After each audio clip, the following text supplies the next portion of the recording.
निर्धूत कलिलात्मने सालोकानां त्रिलोकानां यद् विद्यात् तर्पणायते यद् विद्यात् तर्पणायते यद् विद्यात् तर्पणायते। पंच परमेश्वरी भगवान की जय। एक श्री शांतिनाथ भगवान की जय। आचार्य श्री समंतभद्र भगवान की जय। आचार्य श्री आदि सागर महाराज की जय। आचार्य श्री महावीर कीर्ति महाराज की जय। आचार्य श्री विमल सागर महाराज की जय। आचार्य श्री सन्मति सागर महाराज की जय। आचार्य श्री सुंदर सागर महाराज की जय। इन कमलों करो मेरे राज्यों की जय। हमारी माता की जय। माता जी की जय। हारिका संघ की जय। इस जीवन में हमारे लिए आवश्यक क्या है? एक मनुष्य पर्याय में जीव आया है, पंचेंद्रिय है, उत्तम कुल मिला है, ज्ञानवान है। अब उसके लिए पहला आवश्यक क्या है कि वह दुख से बचना चाहता है,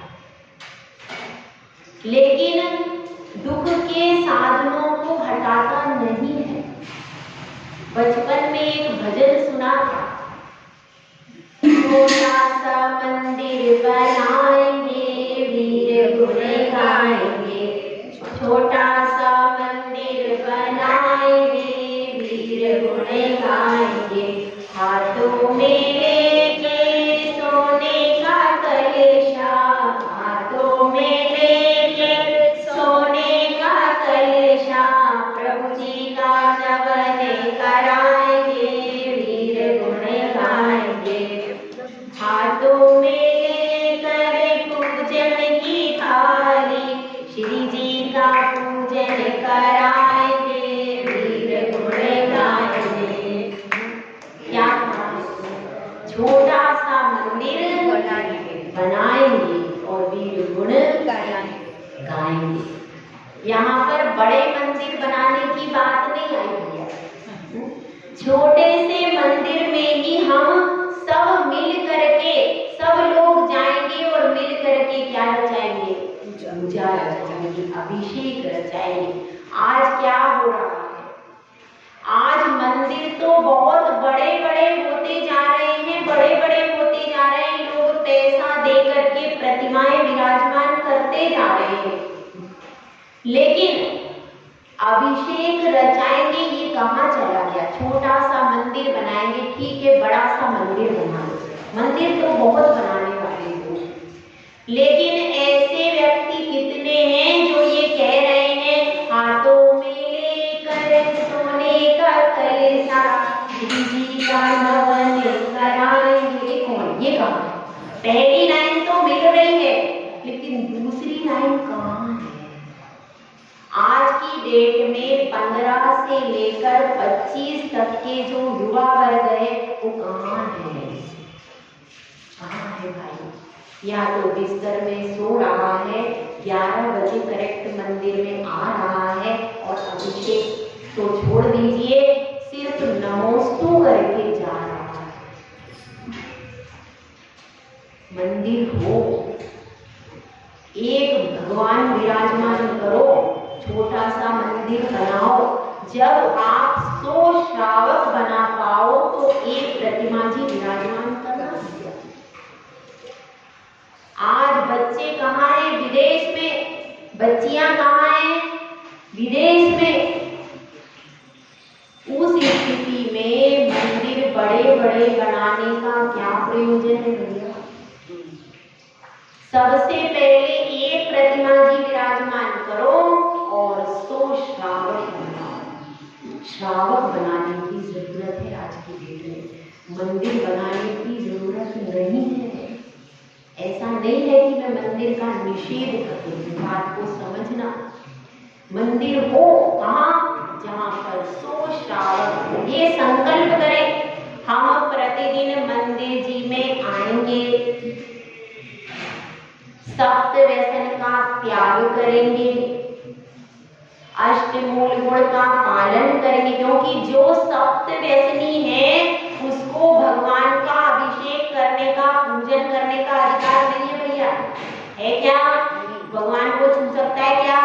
नहीं। इसीलिए सबसे पहला क्या होना चाहिए? 100 श्रावक ऐसे इकट्ठे करो जो ये कहे हमारा सप्त व्यसन का त्याग है, और अष्टमूल गुण कम से कम 3 मकार का त्याग, 5 उदंबर फल का त्याग। क्या नियम? 3 मकार का त्याग, 5 उदंबर फल का त्याग। कितना नियम करे? कितने? 100 श्रावक। और क्या नियम करे? और हम प्रतिदिन भगवान का अभिषेक करेंगे, पूजा करेंगे, ऐसा नियम 100 श्रावक करे, तब एक भगवान छोटे से ला करके विराजमान करो। आज हम क्षेत्रों की सुरक्षा नहीं कर पा रहे। गोमटगिरी पर बाउंड्री वॉल क्यों नहीं खींची गई थी? गोमटगिरी कितनी दूर है? कितने किलोमीटर है यहाँ से? आप लोग गोमटगिरी को ही बचा नहीं पाए, और तो क्या क्षेत्रों को बचाओगे? 123 4 लाख की इंदौर की जैन समाज एक गोमटगिरी नहीं बचा पाएगी। क्या मतलब आप लोगों का? कहाँ है आपकी भक्ति? अपने को स्पेस देना पड़ा निकलने के लिए। और कल जब आप लोग इतने इग्नोर कर रहे हो, कल वो कब्जा कर ले तो क्या करोगे? क्या मतलब आपकी समाज? गलत बोल रहे हो? 100 श्रावक बनाओ। आज 15 से लेकर 25 तक का व्यक्ति कहाँ है?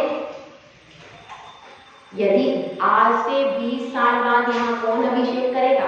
क्या हम अपने बच्चों को नियम देते हैं?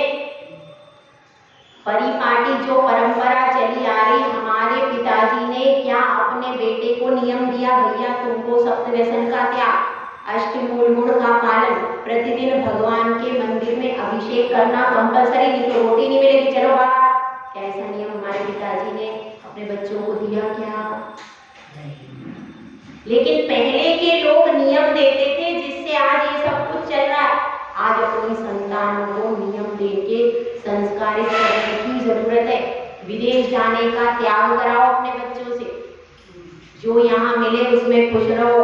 विदेश नहीं जाओगे, विदेश जाने का त्याग कराओ। मतलब 100 श्रावकों का क्या क्या नियम होगा? विदेश में ना तो स्टडी करो ना विदेश में जाओ, क्योंकि स्टडी में एक बार उनको हरा हरा दिख जाता है, उसके बाद वो विदेश में जाके बस जाता है। फिर यहाँ मंदिर क्यों बनाओ? विदेश में ही बनाओ ना। यहाँ क्यों मंदिर बनाओ? यहाँ क्यों प्रतिमा विराजमान करना? क्यों लाखों करोड़ों की बोलियां यहाँ पे लेना जब तुमको विदेश में ही जाना है तो? और तुम्हारे बच्चों को जब विदेश में ही सेटल होना है, यहाँ क्यों करोड़ों की बोलियां लेना? ये बात समझने की है कि नहीं कि 4 लाख की जैन समाज एक गोमटगिरी पे आज तक बाउंड्री वाल नहीं खींच पाई। इसमें किसकी गलती है? किसकी गलती है? आप लोग विचार करना। हम तो अभी नए नए आए, हमने तो बहुत कुछ अपने हिसाब से करने की कोशिश की कि बाउंड्री वाल बने, लेकिन इस तरफ से समाज बिल्कुल उदासीन है। बाकी सब प्रकरण में लड़ने को एकदम तैयार है। मंदिर में 13 पंथी 20 पंथी का प्रकरण हो, एकदम तैयार बैठी है समाज। अगर एक फल आपने जाकर के कहीं पर चढ़ा दिया, पूरी समाज आ जाएगी। लेकिन जब वहां पर बाउंड्री वाल नहीं खींची, जब वहां पर दूसरे लोगों ने कब्जा कर लिया, तो हमारी समाज क्यों नहीं गई? 4 लाख की समाज क्यों सो रही थी उस समय? एक फल चढ़ जाता है तो समाज आके उपद्रव कर लेती है। तो ये बताइए, वहां 4 लाख की समाज ने जब वहां पर अभी तक कितने साल हुए गोमटगिरी बने? 25 साल में, 50 साल में आपकी समाज वहां पर बाउंड्री वाल नहीं खींच सकी। क्या फायदा इसी समाज? एक क्षेत्र हम बचा नहीं पाए, और वो क्षेत्र तो अंदर ही था, इंदौर में ही था, बाहर नहीं था। क्या बचा पाए क्या हम में? जब शहर के बिल्कुल बीचों बीच वाले क्षेत्र को नहीं बचा पाए, तो बंधुओं जो बाहर बिल्कुल आउटर पहलू पे तुम क्या बचा पाओगे? तुम बचा ही नहीं सकते। अपना एक बच्चा है, कितने बच्चे? एक बच्चा, वो कहाँ जाएगा? विदेश में रहेगा, विदेश में पढ़ेगा, विदेश में ही अपना सब कुछ करेगा। तो ये मंदिर पे भगवान पे अभिषेक कौन करेगा? कौन करेगा? कुछ पता था? इसलिए विचार हमको करना है, पहले एक श्रावक बनाओ, पहले 100 श्रावक बनाओ, तब एक छोटा सा मंदिर बनाएंगे वीर गुण। समझने की बात है कि नहीं? समझने की बात है। हमारी संतानों को न किसी क्षेत्र से मतलब है, न किसी भगवान से मतलब है, न कोई प्यार से मतलब है। जब उनको किसी चीज से मतलब ही नहीं है तो फिर वो जैन श्रावक कहलाने के योग्य भी नहीं। ये बात ध्यान रखना। विवाह कर रहे अन्य संप्रदाय में, अन्य जगह, वो व्यक्ति एक भी चला गया आपकी समाज से बाहर, वो फिर जैन दूसरे को नहीं बना पाएगा, दूसरे परिवार को नहीं बना पाएगा। वो खुद ही आउटर पे चला गया, उनके बच्चे भी दूसरे धर्म में गए, अब वो जैन नहीं रहे, अब अभिषेक नहीं करेंगे, करेंगे ही नहीं, उनके भाभी नहीं बनेंगे। ऐसी परिस्थिति है। आदिवासी लोग प्रतिमाओं का अभिषेक कर रहे हैं भैया, आपको पता हो तो पता लगाओ क्षेत्रों पे जाके। जिनके विवाह आदिवासी महिलाओं के साथ में हुए, ऐसे लोग बड़े बड़े क्षेत्रों पे अभिषेक कर रहे हैं। नाम भी आपको पता हो, कहाँ का, दूर नहीं है, पास में है। ऐसी परिस्थिति, और भी गांव में भी ऐसी परिस्थिति है कि जहां पर आदिवासी महिलाओं से उत्पन्न व्यक्ति अभिषेक। हमारे जैन लोगों को होश ही नहीं।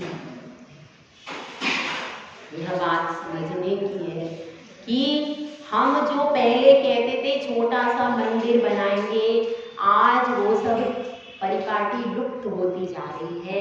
उस परिपाटी को पुनर्जीवंत करने की आवश्यकता है कि नहीं? आवश्यकता है। समाज को सचेत करने की, युवा वर्ग को सचेत करने की, अपने बच्चों को श्रावक बनाने की आज की डेट में जरूरत है। आज बड़ी बड़ी चीजों की जरूरत नहीं है, सिर्फ श्रावक बना दो। इसीलिए हमने तो यही सोचा है, हम सिर्फ श्रावक बनाएंगे, हम कुछ और नहीं। हमें क्या करना है? हमें सिर्फ श्रावक बनाना है, और इसी के लिए हम अपना धर्म ध्यान छोड़ करके आप लोगों के लिए यहाँ पर श्रावकाचार्य करके। तो अपन ने पढ़ा था, अष्ट मूल गुण का धारी होता है श्रावक। उसका बेस है, उसका मूल है। जिसके पास अष्ट मूल गुण नहीं है वह अभी बेसिक से भी बहुत दूर है। तो कम से कम अष्ट मूल गुण का नियम तो आपको करना ही चाहिए। बेसिक कितना? 3 मकार का त्याग और 5 उदंबर फलों का त्याग। फिर कोई इसके आगे बढ़ना चाहता है, फिर और भी एक सप्त व्यसन का त्याग और 5 उदंबर फलों का त्याग। ये भी आप लोग 2 बेसिक तो आप कर ही सकते हो ना, उसमें कोई बाधा है क्या? ये दोनों बेसिक आप लोगों के कंपल्सरीली होना चाहिए। इसके बाद क्या है? इसके बाद कोई आगे बढ़ना चाहता है तो दूसरा मूल गुण कौन सा वाला? 5 अनुव्रतों का पालन और 3 मकार का त्याग। ये करो, ये सेकंड बेसिक। 5 अनुव्रतों का पालन और 3 मकार का त्याग। उसके बाद आप और आगे बढ़ना चाहते हो, अभी अष्टमूल गुण ही चल रहा है, उसमें और आगे कदम बढ़ाना है तो तीसरा कौन सा था वो? देवदर्शन। नित्य देव दर्शन, पानी छान करके पीना, जीव दया का पालन और रात्रि भोजन का त्याग, मध्य मास मधु का त्याग और 5 उदंबर फलों का त्याग। आप तो अष्ट मूल गुण ही पालन कर लो, बाकी तो बहुत दूर की बात। इतना भी यदि आप पालन करते हो तो क्या हो जाएगा? इतना भी बहुत है। मतलब अभी हम अष्ट मूल गुण को भी पूरे तरीके से पालन करने की भूमिका में नहीं आए। समझ में आ गया? 4 प्रकार से है ये अष्टमूल गुण, और एक में सिर्फ जुआ का त्याग करके दिया तो उसी में गर्वित हो जाता है, इसीलिए उसको अलग से नहीं किया।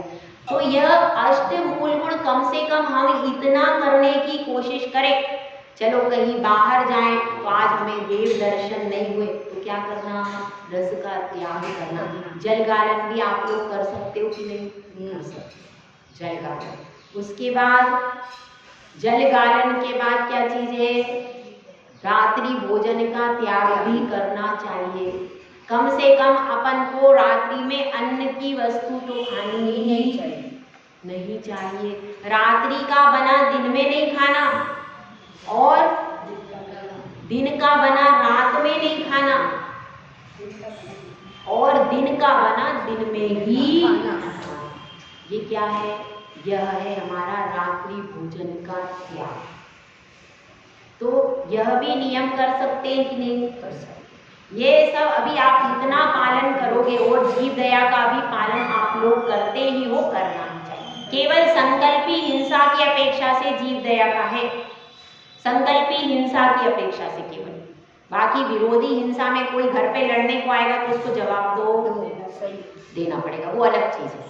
लेकिन यहाँ पर केवल संकल्पी हिंसा की अपेक्षा से और सामान्य से भावना तो सब जीवों पर दया का भाव रहना ही चाहिए। तो ये अपना क्या चल रहा था, अष्टमूल। अब इससे एक कदम और आगे उठाना चाहता है कौन? वशिष्ठ, जो यह रत्नकरण शावकाचार्य जिसके निमित्त से लिखा हुआ होगा। तो वह शिष्य कह रहा है कि मुझे तो और आगे बढ़ना है। आपको नहीं बढ़ना, उसको आगे बढ़ना है। तो वह कह रहा है कि ये तो मैं मूल गुण पूरे पालन करूंगा, मेरे भले ही प्राण निकल जाए पर भगवान का दर्शन किए बिना पानी नहीं पीऊंगा। मैं नियम कर रहा हूँ, वो नियम कर रहा है, वो नियम कर रहा है। वो सियार नियम करता है, कोई हाथी करता है, कोई सिंह करता है। अपन थोड़ी करेंगे, अपन जब त्रियंच में जाएंगे तब करेंगे। सही है। देखो अब इसमें पुराणों में क्या लिखा है भैया? हाथी ने नियम किया, सिंह ने नियम किया, सियार ने नियम किया, ये सब शास्त्रों में लिखा है। फिर अब महाराज हमें नहीं बोलो, आप ऐसा करो जंगल में जाओ, हाथी को ढूंढो, सियार को ढूंढो, शेर को ढूंढो, ये सब मिल जाए उनको उपदेश दो, वो कल्याण करेंगे, हम क्यों करेंगे? सही है, सही है, सही बात तो यही है। ठीक है, तो हम भी जब हाथी बनेंगे, सियार बनेंगे, बिल्ली बनेंगे, सब तो हम करेंगे। सही है। इसलिए समझना है अपने को कि वह शिष्य आगे बढ़ना चाहता है। वह कह रहा है मैंने तो अष्टमूल गुण का पूरा पालन करूंगा, लेकिन अब इसके आगे मैं पालन, और कब? जब आपके अष्टमूल गुण निरतिचार पलने चालू हो जाए तब आगे कदम बढ़ाओ। पहले क्या करो? पहली स्टेज वाला अष्टमूल गुण है उसको पालन पूरा अच्छे से हो रहा है। उसके बाद दूसरी स्टेज वाला सप्त व्यसन का त्याग है, वो वाला कर लो। उसके बाद तीसरी स्टेप आपको बता दी, जीव दया का पालन, ये वाला। जब ये तीनों वाले बिल्कुल पालन अच्छे से हो रहे हैं, अपने को अब कोई अतिचार की संभावना नहीं, अपन बाहर भी जा रहे हैं तो अपन रस त्याग आदि करके अपना नियम पालन बराबर कर रहे हैं और आकर के प्रायश्चित ले रहे हैं कि भगवान आज हमें, माता जी हमें आज भगवान का दर्शन नहीं हुआ तो हम इसका प्रायश्चित दे दो। हम जल गालन नहीं कर पाए, इसका हमें प्रायश्चित दे दो। हमने कदाचित कभी रात्रि भोजन का त्याग कर दिया तो हमें इसका प्रायश्चित दे दो। ऐसी अंदर से भावना है, संभाल रहे, लिख रहे हैं और भावना प्रति समय भार क्या, तो हमारा ऐसा कम से कम अष्टमूल गुण भी कितने महीने पालन करो अच्छे से कम 6 महीने तक ये अष्टमूल गुण अपने कितने पल रहे, कितने दोष लग रहे, कितनी इसमें परेशानी आ रही, यह सारा जब अच्छे से 6 महीने तक आपका पालन चलता रहे, दोष की संभावनाएं कम होती जा रही है, जब आपको विश्वास हो जाए कि मैं अब अच्छे से पालन कर रहा हूँ, आपकी आत्मा आपको कह दे हाँ अब आप पासिंग मार्क्स की तरफ बढ़ चल, जब आपके इसमें से समझिए 70% 75% मार्क्स आपके आ जाए, किसमें? अष्टमूल गुण पालन में कम से कम 75 डिस्टिंक्शन आ जाए, तब आप अपना कदम आगे बढ़ाओ, इसकी तरफ आगे। अब यह शिष्य पूछ रहा है कि मुझे आगे बढ़ना है, तो अब आप बताइए कि कैसे आगे बढ़ूं। तो उसके लिए आचार्य परमेष्ठी आगे का श्लोक बताया। देखिए गाथा नंबर 67। दिग्व्रत मनर्थ दंड व्रतम च भोगोपभोग परिमाणम अनुग्रहणाद गुणानां माख्यांति गुणव्रतान्यार्याः। जिसमें बताया गया है दिग्व्रत गुणव्रत। गुणव्रतों के बारे में इसमें बताया गया है। पहला है दिग्व्रत, दूसरा क्या है अनर्थ दंड व्रत। दिग्व्रतम निकलेगा, दिग्व्रतम, और उसके बाद निकलेगा अनर्थ दंड व्रत, और फिर क्या निकलेगा तीसरा है भोगोपभोग परिमाण व्रत। अनुग्रहणाद गुणानां, गुणों को जो बढ़ाते हैं वो क्या कहलाते हैं माख्यांति गुणव्रतान आर्या। उसको आर्य पुरुषों ने, आर्य पुरुष मतलब आर्य पुरुषों में श्रेष्ठ कौन है अनंत भगवान, उसको आर्य पुरुषों ने क्या कहा है गुणव्रत की संज्ञा दी है। क्या लिखा अनुग्रहणाद गुणाना, जो गुणों को ब्रहणाद यानी बढ़ाते हैं, अनु उनके अणु है, अनुव्रतों को मतलब जो अनुव्रतों को बढ़ाने का काम करते हैं वो क्या कहलाते हैं गुणव्रत। एक और परिभाषा हो सकती है, इसमें नहीं लिखी है मगर मैं बता रही हूँ शाब्दिक अर्थ की अपेक्षा से। अनुप्रेरणा, अनु का अर्थ होता है पीछे पीछे चलने को क्या कहते हैं अनु। तो अब जो अनुव्रतों के पीछे पीछे चलते हैं उनको क्या कहते हैं यह समझ लीजिए। आप पिछला अगर का पालन करोगे तो ही आगे का पालन होगा। ऐसा नहीं है कि अब हम गुणव्रत पालन कर रहे हैं तो हम अनुव्रतों को छोड़ देंगे। वो तो मूल है, जड़ है। जैसे कि वृक्ष ऊपर ऊपर बढ़ता है तो जड़ को छोड़ नहीं देता, होता है क्या? क्यों? अब वो कहेगा अब जड़ की क्या जरूरत है, मैं ऊंचा हो गया। अगर वो जड़ को छोड़ देगा तो क्या होगा, फिर वृक्ष आगे बढ़ेगा ही नहीं। इसी प्रकार से जड़पन ने मजबूती से पकड़ ली। अब ठीक है, अब ऊपर ऊपर बढ़ना है तो ऊपर बढ़ने के लिए क्या लेंगे, गुणव्रत धारण करेंगे। तो गुणव्रतों के नाम इसमें बताए हैं। पहला है दिग्व्रत, दूसरा अनर्थ दंड व्रत, और तीसरा क्या है भोगोपभोग परिमाण। इन तीनों की परिभाषा आगे आगे आचार्य बताएंगे, हम आपको संक्षेप में बता रहे हैं। दिग्व्रत मतलब क्या है, दिग का अर्थ होता है दिशा। जैसे अपन बोलते हैं ना दिगंबर महाराज, दिगंबर साधु। दिगंबर का अर्थ वास्तव में क्या है, दिग्धन अंबर, दिशा ही जिसके वस्त्र हो गए हैं उसको क्या कहते हैं दिगंबर। दिगंबर मतलब दिशा ही जिसका वस्त्र है उसको कहते हैं दिगंबर। तो यहाँ पर क्या लिखा दिग्व्रत। दिग्व्रत का अर्थ क्या है, दिशाओं का नियम लेना, वो क्या हो जाएगा दिग्व्रत। और अनर्थ दंड, चार मुख्य दिशा होती है आपको पता है, पूरब पश्चिम उत्तर और दक्षिण। इसके अलावा और भी आएगा, इसमें अंदर से सस्पेंस दिग्व्रत में बहुत सारा है। उसके बाद है अनर्थ दंड व्रत, बिना प्रयोजन के किसी भी चीज में हिंसा नहीं करना। सभी चीजों में आएगा बिना प्रयोजन के, आपका उपयोग भी नहीं, आपका कोई प्रयोजन नहीं है तो भी कुछ लोग बैठे बैठे जमीन खुरचते रहते, कागज कॉपी फाड़ते रहते, कोई प्रयोजन नहीं है, कोई मतलब नहीं। ऐसी हंसी मजाक में बिना प्रयोजन के कार्य करते तो वो क्या है, बहुत सारा अनर्थ दंड व्रत के अंतर्गत है। तीसरा कौन सा है, भोग उपभोग परिमाण। भोग में क्या आता है, एक बार खाने पर, एक बार सेवन करने पर जो नष्ट हो जाए उसको क्या कहते हैं भोग। जैसे भोजन है, फूलों की माला है, भोजन है, ऐसी चीज एक बार आपने भोजन किया, अब दोबारा उसको नहीं कर सकते। एक बार उसको सेवन किया और वो खत्म हो गया। उपभोग में क्या आता है? उपभोग में आते हैं जेवर, वस्त्र। कई बार आप वस्त्र को, एक साड़ी को कितनी बार पहनते हो, जब तक वो खराब नहीं होती, फट नहीं जाती, 2-2, 3-3 साल वो साड़ी चलती रहती है। और वस्त्र, और क्या होता है? जेवर। जेवर कब तक पहनते हो?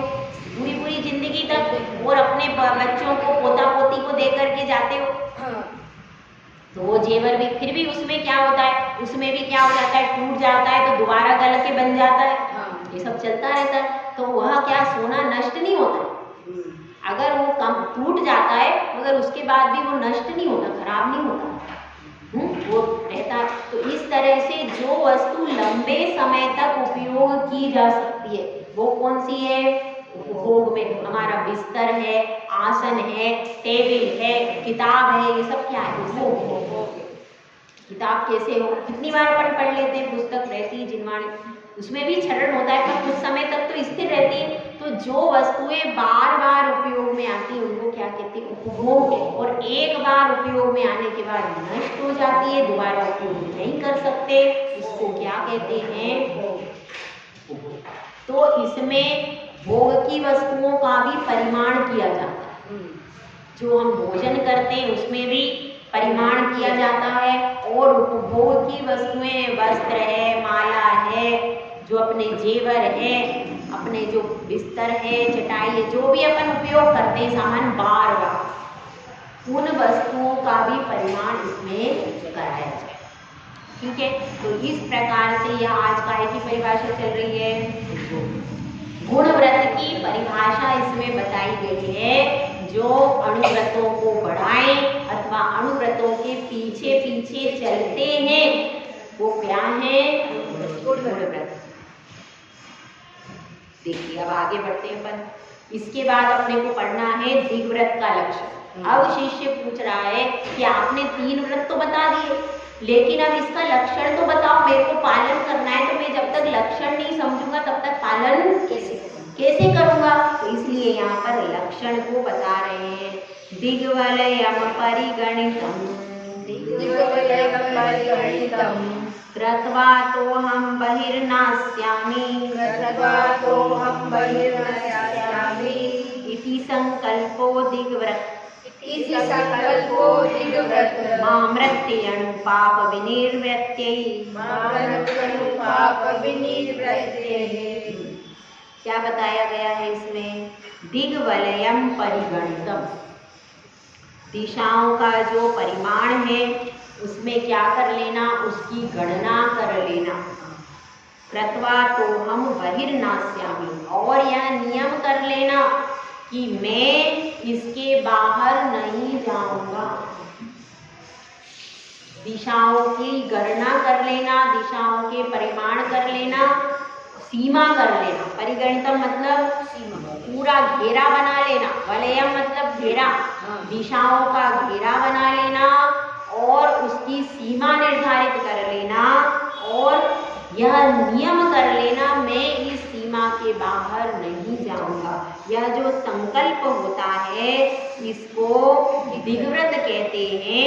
अणुपाप विनिवृत्ते, इसके बाहर का सब पाप की विनिवृत्ति हो जाती है, उसके बाहर का पाप आपको कभी भी नहीं लगता।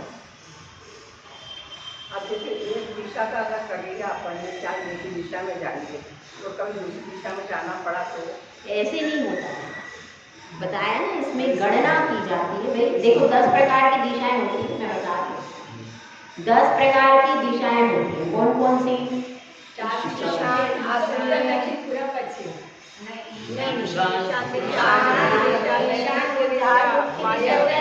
मुख्य 4 दिशाएं हैं, पूर्व, पश्चिम, उत्तर, दक्षिण, ये तो मुख्य दिशा है। इसके अलावा और भी दिशाएं जो कोण में आती है, पूर्व और उत्तर के बीच में आती है ईशान, और उसके बाद आती है ईशान, नैऋत्य, वायव्य और आग्नेय। ये 4 और हो जाएंगे। 4 कितनी हो गई? 8। उसके बाद ऊर्ध्व और अधो कितनी हो गई? 10। ऐसी 10 दिशाओं में सीमा की जाती है, त्याग नहीं किया जाता कि मैं आज पूर्व दिशा में नहीं जाऊंगा, ये नहीं होता, ऐसा नहीं होता है। इसमें इन 10 दिशा हो गई।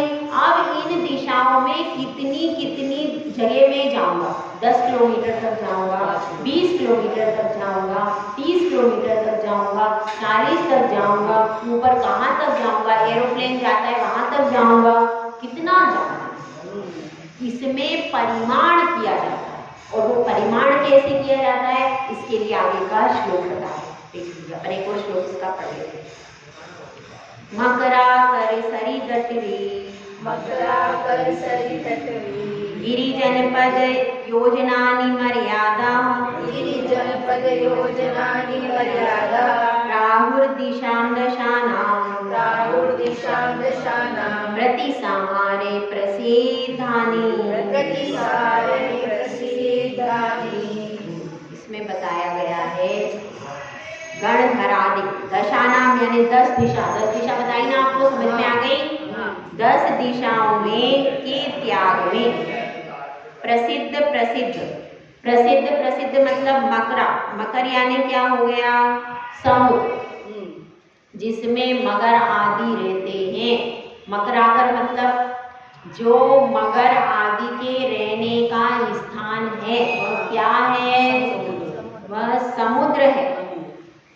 मगरमच्छ आदि मछली है, मगरमच्छ है, कछुआ है, ऐसे जीवों के रहने का जो स्थान है वह क्या है, समुद्र। समुद्र तो प्रसिद्ध समुद्र। अब जैसे बंबई में शायद प्रसिद्ध समुद्र का नाम है, जिसका पर्टिकुलर नाम है जिसे सब लोग जानते हैं, ऐसा समुद्र। तो समुद्र ज्यादातर सब जानते ही है, कोई ऐसा अनमोल समुद्र हो ही नहीं सकता। तो इसलिए कैसे मर्यादा करते हैं, समुद्र की। अब समुद्र तक कैसे करेंगे, अब जैसे आपने परिमाण किया बंबई में समुद्र है, बंबई के समुद्र तक हम नहीं जाएंगे, ऐसा किसी ने परिमाण किया। तो ये क्या हो गया, ये हो गया आपका नियम। अब आप ये जीवन भर के लिए किए जाते हैं। अच्छा, कब तक किए जाते हैं, जीवन भर के लिए। आप विदेश में कोई समुद्र है, विदेश में अमेरिका का कोई समुद्र है, आपने प्रमाण कर लिया हम अमेरिका के उस समुद्र से आगे नहीं जाएंगे, यह भी नियम हो गया। समझ में आई बात।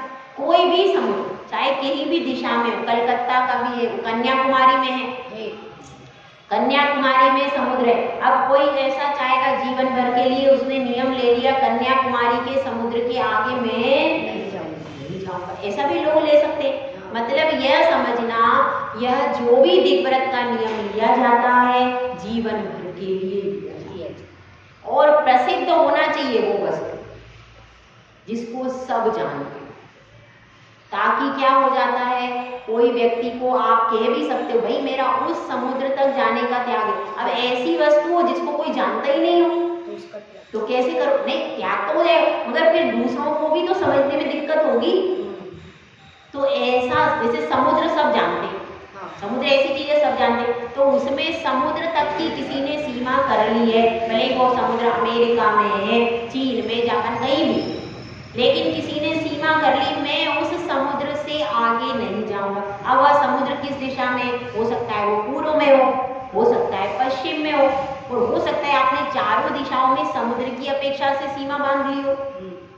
चारों दिशाओं के भी समुद्र से सीमा बन सकती है। अब कन्याकुमारी क्या हो गई, दक्षिण में हो गई, और बॉम्बे किस साइड हो जाता है, वेस्ट में, पश्चिम में। तो इस तरह से दोनों दिशाओं का जिसने नियम कर लिया कि मुझे जीवन भर इन दो समुद्रों के बाहर नहीं, तो उसकी दोनों दिशाओं में नियम हो जाए। समझ में आई बात। तो अब और क्या करते हैं, सरिता, सरित यानी सरिता नदी की अपेक्षा, नदी की अपेक्षा। जैसे यहाँ पर कौन सी नदी बहती है, सरस्वती और खान नदी। हाँ, ऐसे कोई नदी, आपके किसी ने नदी का नियम ले लिया मैं गंगा नदी के बाहर नहीं जाऊंगा, नियम बता रहे। और विदेश में कोई नदी बहती है, विदेश की किसी नदी का नाम बताओ, नील नदी, मिसिसिपी, हाँ नील नदी है विदेश में। तो अब किसी ने नियम ले लिया मैं नील नदी के बाहर नहीं जाऊंगा। ऐसे नदी की अपेक्षा से अब नियम हो गया, तो अब वो नदी को कह रहे भैया मैं नील नदी के बाहर नहीं जाऊंगा। उसकी मर्यादा किससे बन गई? उस नदी के द्वारा मर्यादा बन गई। तो ऐसी सरिता के द्वारा गंगा है, यमुना है, कावेरी है, इस तरह से नदी के रूप में आप मर्यादा बना सकते हैं। और क्या बताया? 8वीं जंगल। अब तो ऐसे जंगल रहे नहीं, लेकिन पहले बड़े बड़े विशाल जंगल होते थे, तो उस जंगल का भी नियम कर लिया। जैसे अफ्रीका में बहुत सारे जंगल है, किसी ने नियम कर लिया अफ्रीका का कोई पर्टिकुलर जंगल है, उस जंगल के आगे हम नहीं जाएंगे। यहाँ भारत में भी जहाँ पर सघन जंगल है, वहाँ पर नियम कर लिया किसी ने कि उस जंगल के आगे हम नहीं जाएंगे। तो जंगल के आगे का भी नियम हो सकता है, मतलब समुद्र के द्वारा मर्यादा बनाई जा सकती है, नदी के द्वारा मर्यादा बनाई जा सकती है, और जंगल आदि के द्वारा भी मर्यादा बनाई जा सकती है। और गिरिजन पद योजनानी मर्यादा। और गिरी यानी क्या होता है? पर्वत। अब हम हिमालय के आगे नहीं जाएंगे, और कोई विदेश में पर्वत हो तो उस पर्वत के आगे नहीं जाएंगे। ऐसी पर्वत से पर्वत तक की मर्यादा बना ली अपन ने कि अब हिमालय के आगे हम नहीं जाएंगे। जीवन भर के लिए बनती भैया, बता रहे मैं आपको उदाहरण दे करके कि एक पर्वत को भी रख करके, अब जैसे चंद्रगिरी, वो वहां पर भी पर्वत है, श्रवणबेल बोला। अब किसी ने मर्यादा कर ली हम चंद्रगिरी पर्वत से आगे नहीं जाएंगे, क्या हो गई? मर्यादा। मतलब कैसा प्रोसीजर हुआ? सबसे पहले समुद्र है, नदी है, पर्वत है, जंगल है, और अब आ गया जनपद। जनपद मतलब गांव, नगर, कस्बा, शहर, देश। क्या क्या हो गया? गांव, नगर, कस्बा, देश और विश्व। किसी भी प्रकार की जहाँ पर जनपद यानी लोग रहते हैं, ऐसी जगह की मर्यादा कर लेना। अब कोई ने नियम किया हम भारत के बाहर नहीं जाएंगे, क्या हो गया? सीमा। भारत के बाहर नहीं जाएंगे। और किसी ने नियम कर लिया हम अमेरिका से आगे नहीं जाएंगे, हम श्रीलंका से आगे नहीं जाएंगे, हम पाकिस्तान से आगे नहीं जाएंगे। ऐसी कहीं भी चारों दिशाओं में देश के बाबत नियम लेना। इधर चीन के आगे नहीं जाएंगे, जापान के आगे नहीं जाएंगे, अमेरिका के आगे नहीं जाएंगे, श्रीलंका के आगे नहीं जाएंगे, ऑस्ट्रेलिया के आगे। ऐसे देशों की भी 10 दिशा में देख करके मर्यादा ले सकते। अब ऊपर की कैसे लेना? ऊपर की भी तो मर्यादा ले सकते हैं। तो आप इतना कर सकते हो कि एरोप्लेन की छूट रख लो। और तो कौन उड़ रहा है? कौन जा रहा है? रोज तो कोई जाएगा नहीं, कभी कभार आप जाओगे तो उसमें इतना रख लो कि हम ऊपर की मर्यादा कर रहे। जितने किलोमीटर तक एरोप्लेन जाता है उतनी मर्यादा, उसके ऊपर का हमारा क्या? ऐसा भी कर सकते कि कम से कम हमारा त्याग तो हो गया, और हम जब एरोप्लेन में जाएंगे तभी तक है, बाकी हमारा पूरा त्याग है। ऊपर कौन जा रहा है वैसे? और नीचे की कैसे मर्यादा होती है और क्यों होती है? क्योंकि आप कुआं, बावड़ी आदि खुदवाते हैं। कुआं खुदवाया तो उसमें भी देख लो कितने फीट तक का गहरा है, और फिर उतने फीट तक आप गहरे किसी तहखाने में भी नहीं जा सकते। यदि कहीं घूमने के लिए गए और वहां पर तहखाना आपने नियम कर लिया था कि हमारा 20,000 फीट तक का नियम है, अब तहखाना 25,000 है, तो आप नहीं जा सकते। हाँ, आपको छोड़ना पड़ेगा, तभी तो नियम करो। अब कोई कुआं है, मान लो बावड़ी है, अंदर उतर के जाना है और आपकी ज्यादा गहरी बावड़ी है, नहीं जा सकते, और आपने खुदवानी है। अब वो कह रहा है इसमें 25,000 फीट खुदवाओगे तब जाकर के पानी निकलेगा, तो आप उसको नहीं खुदवा सकते। आपके परिवार का कोई खुदवा सकता है। परिवार में कोई बेटा है, पोता है, तो उनको सौंप दो। आप क्या कह दो, भैया मैं नहीं खुदवा सकता, मेरी तो मर्यादा है। अब आपका बेटा पोता है, उसने मर्यादा नहीं की है, तो वो खुदवा सकता है। ऐसा भी तो हो सकता है। मगर अगर अपन चाहो तो नियम सब पढ़ सकते हैं। ऐसा नहीं है कि भाई अब हमने नियम ले लिया, कभी हमें खुदवाना पड़ा तो घुमाना पड़ा तो आप किसी और को आगे कर दो, वो दूसरा करता रहेगा, आप उसमें हट जाओ कि भाई ये कार्य आप देखो, बस आप उसके पीछे हट जाओ। ऐसा भी कम से कम हमारा त्याग तो हो जाएगा इस निमित्त से। तो ऐसा भी अपन अगर आपने नियम ले लिया, आपके बच्चे, आप बच्चों को कह दो भाई ये काम आपको संभालना है, बस खत्म, इतना सा बोलना है, आपको देखना है भैया, खत्म, वो सारा कर लेंगे। आपके पास आप कहो भी मत, कुछ भी मत कहो कि ये काम है, ये भैया के साथ जाओ, ये आपको काम ये कर लो, आपके हिसाब से देख लो, खत्म। आप ना आपकी कृत हुई, ना कारित हुई, ना अनुमोदना हुई और आपका पालन हुआ। पालन कर सकते हैं कि नहीं? और यह पूरे जीवन में एक बार होता है, बहुत सोच समझ करके करना चाहिए। इसके लिए हमने एटलस मंगाया था पिछले साल, घर में बोरिंग होता, मैंने एटलस मंगाया था पिछले साल, रखा हुआ है। अच्छा, वो उसको अपन शाम को लेके बैठेंगे, अभी तो अपन उपदेश कर रहे हैं, फिर शाम को एटलस के हिसाब से आपको सारा करवाते हैं, ठीक है। और आप लोगों के पास भी जब हम ये क्लास लिखवाएंगे तब आप लोगों के पास भी अगर एटलस हो तो आप लेकर के आ जाना, तो अपना व्यवस्थित होगा। और एक बार जब हो जाएगा तो आपको कभी भी प्रसंग ही नहीं आएगा। और फिर भी उसमें आपको विकल्प है तो तीर्थ यात्रा की छूट रख लेना, तीर्थ यात्रा की छूट रखना। बाकी घूमने फिरने के लिए, मौज मस्ती के लिए ऐसा कर सकते हैं कि नहीं? कर सकते हैं। नियम लेने में डरो मत, छोटा सा नियम अपन लेते हैं वह हमारे जीवन में हमेशा उत्थान करता है। तो इसलिए अपन सब जब बैठेंगे, अभी तो सिर्फ आपको समझा रहे, ये सब चीजें क्या कर रहे हैं, समझा रहे हैं कि कैसे नियम लेना है। बताओ इतनी बारीक बारीक चीजें कहीं मिलती है क्या? तो कम से कम आचार्यों ने यहाँ पर लिखा है, अपन लोग इसको लेकर के शाम को बैठेंगे कि कैसे अपने को परिमाण करना है। अभी अपना 6 डाला कंप्लीट होगा, उसके बाद अपन फिर इसको लेकर बैठेंगे। तो इसमें मुख्य बात क्या आ रही है? मुख्य बात यही आ रही है कि आप सीमित हो जाए। अब इस विग्व्रत के बाहर जितना भी पाप लग रहा वो आपको नहीं लगेगा। मान लो आपने अमेरिका तक की मर्यादा करी, अब आप मर्यादा के अमेरिका में मान लो बहुत हिंसा हो रही, बहुत युद्ध हो रहा है, आपको उसका दोष नहीं लगेगा, क्यों? आपने त्याग कर दिया। और तीर्थ यात्रा की छूट भी रखी है, तीर्थ यात्रा की आपने छूट रखी है तो वह पुण्य का ही बंध के कारण है, उसमें पाप का बंध नहीं, वही क्योंकि अपन ने छूट का है, कभी घूमने फिरने के लिए नहीं, काय के लिए? केवल तीर्थ यात्रा के निमित्त से कहीं जाना पड़ा तो उसकी छूट। तो ऐसे अपन रख करके अपने जीवन में उत्थान को कर सकते हैं। जय बोला के सुंदर सागर महाराज की जय। जय बोलो आदिका सुमयपति माता की जय। जय बोलो आदिका संघ की जय।